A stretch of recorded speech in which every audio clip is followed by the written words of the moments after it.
Erica at the Wando Mount Pleasant branch, and we're back today for another episode of Bon Appetit. And today we're actually going to be talking about jerky. Dog jerky is something that is super fun for dogs. It's a way to keep them busy for a few minutes. It does take a little longer for them to get through than a normal bone. But unfortunately, a lot of the jerky that you can buy, especially in the stores, I know I was buying one from Costco for a long time. My dog absolutely loved it. But after reading a book called Big Kibble, which I think we've spoken about before, I learned that jerky treats are the #1 recalled type of treat out there. A lot of them say that they're made here in the United States, which is true, they are made here, but what's in them is imported sometimes, and so it makes them very unsafe for them. So instead of doing the bagged jerky, today we're going to learn to make our own jerky, and it is super simple. It just takes a few minutes of chopping and a whole lot of drying, and then you have a healthy, wonderful treat that your dog will just absolutely adore you for. So today we're actually going to use some boneless, skinless chicken breast, which I have here, and sweet potato. I also have beets here. Beet makes a great jerky treat. However, because it is a little messy to cut, I'm going to stick with just chicken and sweet potato today. But if you wanted to make the beet jerky, it is super simple. You follow the same exact path. You cut it 1/4 of an inch, and then you put it in the oven, spaced out on a cookie sheet for about 350, and you cook it for 3 to 4 hours. You can always tell when beets are ready to beet jerky is ready, because it gets very, very dry and chewy feeling. It almost feels like old leather, like good jerky should. So if beets are a thing in your house, they aren't technically in mine because my husband absolutely despises beets, so we don't have them in the house very often. But if you do have them and it's something that you have available for your pup, go ahead and make some beet jerky. So the jerky recipes for today, again, are coming out of the Healthy Hound cookbook. You've seen this several times in my show. It's got so many great recipes. Please, if you have time and you have a pet and you're interested in doing any of this home dog cooking, take it out. Find it on our CCPL catalog, and we'll be able to send it to your home branch, or you can come here to Wando and we will see if we can't find it for you and send you home to get started on cooking some really awesome treats for your pups. So for today, we're going to start with our sweet potato. So sweet potatoes are amazing for dogs, just like they are for humans. And for the jerky, you don't even have to peel these. The only thing that you need to be aware of is you need to look over it very well and look for any green spots or eyes on the potato itself. That can be very bad for dogs. You don't want them to get sick. So this looks pretty good, but I am going to cut these ends off because they have some green around them. But the rest of it looks really, really great. You can use any sweet potato size you want. And this is kind of for your personal pup. You can cut it lengthways, and it would make obviously the treats much larger. This would be like the size of the palm of my hand. So if you have a big pup, this would be a great way to cut them. But my dog's a little guy. He's only a medium-sized dog, so I actually make it into coins. So you're going to take your sweet potato and a sharp knife. Oh, I'm sorry. So today we need a cutting board. We need our sweet potato, some chicken, boneless, skinless, a sharp knife, and some cookie sheets with some parchment paper on them, okay? So take our sweet potato, and you're gonna wanna cut them. Again, I'm gonna do them in coins. And you want to make them about 1/4 of an inch thick. And try and be pretty precise on that. If you have a mandolin slicer, I suggest using that.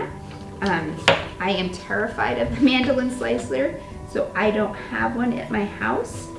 So instead I just have to kind of eyeball and be as precise as I can with my sweet potato here. Just try and make sure all of my rounds are about the same size. All right, so we have nice, about 1/4 of an inch, pretty darn equal there, okay? And then all you're gonna do is you're gonna take your sweet potatoes and you're going to lay them out on your cookie sheet. on your parchment paper. And you want to make sure that they have room to breathe. You don't want to have them touching it all, because if they start to touch, then they are going to not drain out all that water like you want. And that wouldn't work out very well at all, okay? So you can continue cutting your sweet potato. You can make 1, you can make 2, you can make 10. Depending on how many you want to be making, how many sweet potatoes you have, and how long you're going to be using jerky with your pup is how long you want to, or how many you want to start making. If I was me, I would start out with 1 and see how it goes, and if your dog really loves them, then you can go from there. So with our sweet potato, we're gonna go ahead and you're gonna put those in the oven. You're gonna put them on for 250 degrees. Again, you wanna make sure that they're not touching, and in the 250 degree oven, they're gonna take a longer time because you wanna try and draw out as much of that water as possible. So you're gonna put it in there for about 3 hours. At a 3-hour point, take it out, look at it, and feel it. If it feels, when you try and bend it, it gives you some resistance, that's good. You want to make sure that as much of that moisture is out of there as possible. You will store these in the fridge anyway, but you want to keep them from having a molding point. So they'll only be, if your dog loves them as much as my dog does, they won't be in the fridge very long anyway. Okay, so that's our sweet potatoes. Super easy.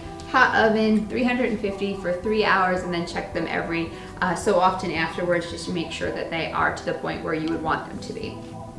Now we're gonna do our chicken. Chicken and beef jerky is completely human edible as well. I am not a huge fan of jerky myself, but again, it's involving meat and my dog loves meat. So you're gonna take your boneless, skinless chicken breast. Throw it on our cutting board here. You want to make sure that you've trimmed it of as much fat as possible, which I really have done already, but there's a little bit there. Okay, and then you want to make sure it's as flat as you can get it. And then you're going to want to cut your chicken with the grain. Now, usually if it's a jerky for a person, we cut it against the grain. That makes it easier for us to chew because all of those muscle tendons are running in a smaller area when we cut it across the grain. When we cut it with the grain for our dogs, it makes it chewier. So of course we want to give them a treat that's going to take them a minute to chew. So this is the way that we can make it last a little bit longer. So with your chicken breast, you want to make sure again that it's nice and flat. And you're going to want to cut it in about the same with the sweet potatoes, about 1/4 of an inch thick strips. So I'm going to try my best to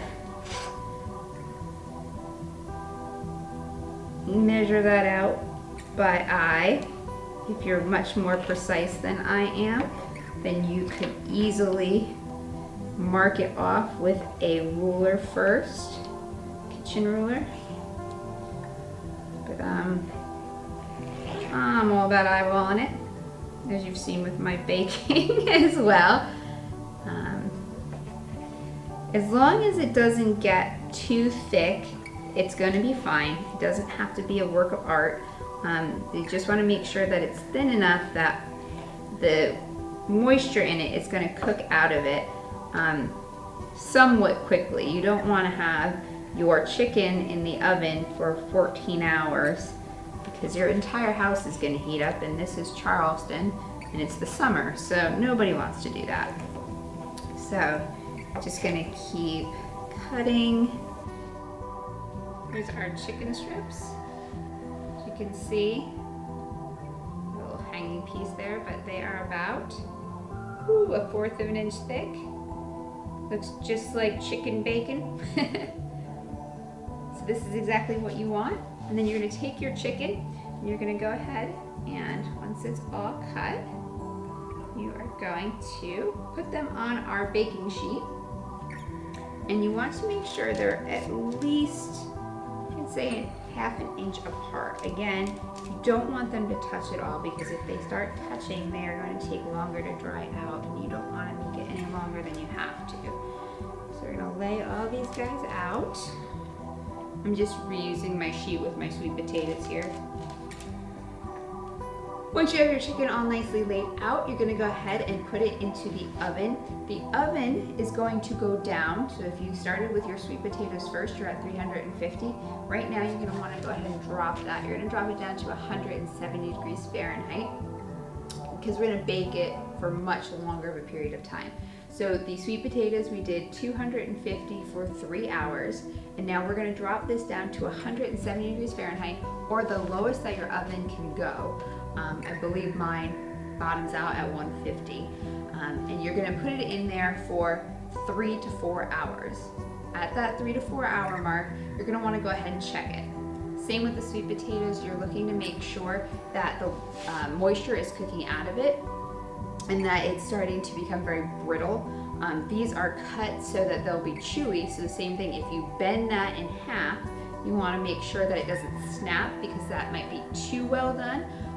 But most of the time it'll be just that right consistency. If you have a lot of chicken on the pan at the same time, it might take a little bit longer. But so I would say every 15 to 20 minutes after that initial 3 to 4 hours, I would go ahead and check to see if they need to be in any longer.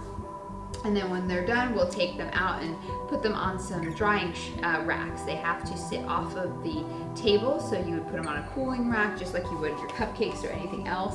And then we are going to be able to bag those up, and we'll have fresh, perfectly made jerky for our pups in no time. So I'm gonna go ahead, get this in the oven, and then we will be back to show you exactly what it looks like.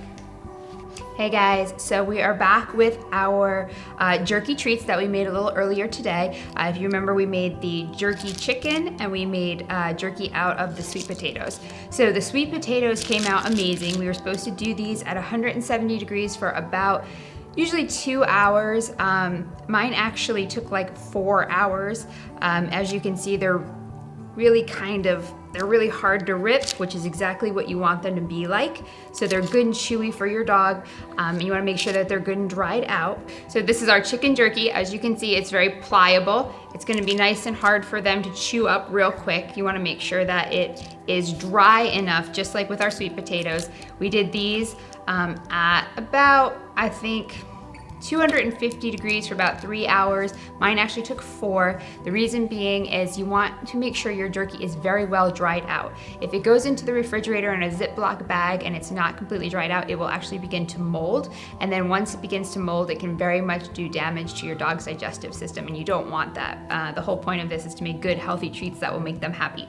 So if you look at your jerky and you think, gee, I'm not really sure that my jerky's done enough, it's probably not done enough. So just leave it in there, keep a close eye on it, and once you think it's good and dry, take it out, and this is what you're gonna have left over. You're gonna have great, delicious treats for your pups, and hopefully they come out looking quite like these that you see here. So guys, I hope you've enjoyed what you've learned today on Bon Appetit, and we look forward to seeing you next episode.